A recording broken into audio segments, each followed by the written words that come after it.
வருஷம் கிட்ட ஆயிடுச்சு. முன்னெல்லாம் வந்து பார்த்தீங்கன்னா, ரெகுலரா லஞ்ச் பாக்ஸ் ரெசிபி, அப்புறம் பசங்களுக்கு பிரேக்ஃபாஸ்ட், ஸ்நாக்ஸ் பாக்ஸ் ரெசிபின்னு ரெகுலரா போட்டுக்கிட்டே இருந்தேன். இப்போ ரொம்ப நாளாவே வந்து போடவே இல்ல. அத ஸ்டாப் பண்ணதுலேருந்து ஸ்டார்ட் பண்ணவே முடியல. ஸோ இப்போ ரெகுலரா வந்து லஞ்ச் ரெசிபி வந்து போடலான்னு சொல்லிட்டு பிளான் பண்ணேன். ஸோ அதனால கொஞ்சம் பவுல்ஸ் எல்லாமே வந்து வாங்கிட்டு வந்திருந்தேன். இந்த பவுல்ஸ் வந்து பார்க்கறதுக்கு ஒரு விளக்கு மாதிரியே இருக்கும். ஸோ ரொம்ப பிடிச்சிருந்தது.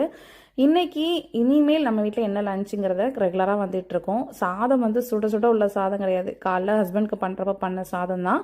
அதை வந்து வீட்டில் உள்ள பவுலில் கொஞ்சம் கம்மியாகவே குவான்டிட்டி எடுத்துட்டேன். இது கூடவே வந்து தால் வந்து பண்ணியிருந்தேன். அது கூடவே வெந்தயக்கீரையும் போட்டு சூப்பராக வந்து பருப்பு குழம்பு, இதோடவே வந்து கொஞ்சம் காரசாரமாக சாப்பிட்றதுக்காக சிக்கன் லிவர் இருக்கும் இல்லையா, ஸோ அதை வந்து நல்லா ஒரு ட்ரை சுக்கா மாதிரி பண்ணியிருந்தேன்.